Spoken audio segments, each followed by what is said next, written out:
Welcome back. We are on week number 4 in our parenting halftime series. We're continuing the conversation today about accepting the unexpected. And so last week we talked about accepting the unexpected circumstances into our life. This week we want to talk about accepting the unexpected success of our children. And so we all would probably agree that we want to embrace that, and we would be excited to know that our children are successful in something.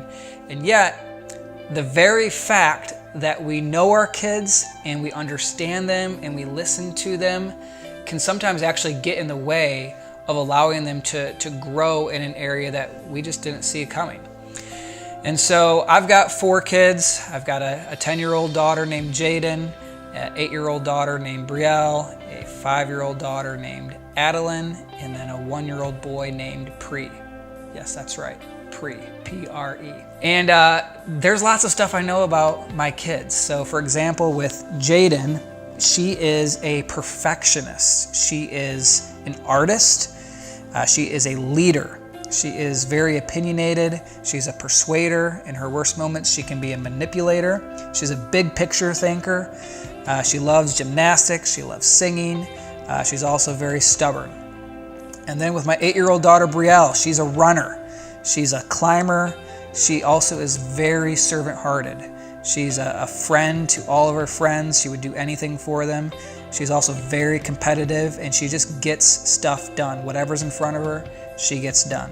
Adeline loves everybody. She is a lover. She would literally tell everybody that she loves them.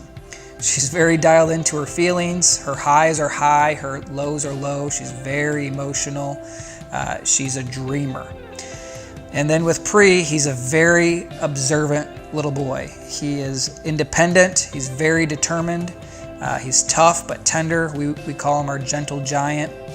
He's very confident, but he always wants attention, and he's very demanding.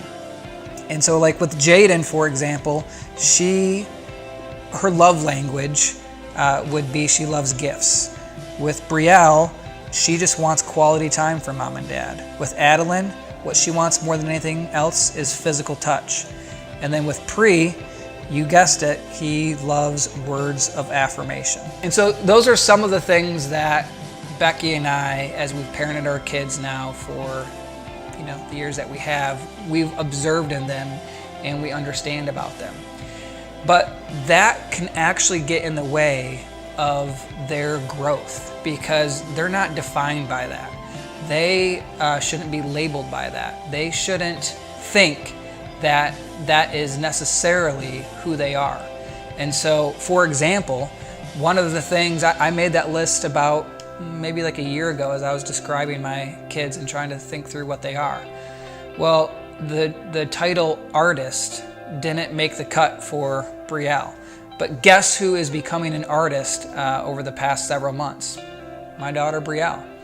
And I just think that that's just one way for us to be reminded that our kids are always surprising us, and they're always unexpectedly doing things that we wouldn't necessarily have thought or labeled them. And that's okay, and that's a good thing, and we need to celebrate that.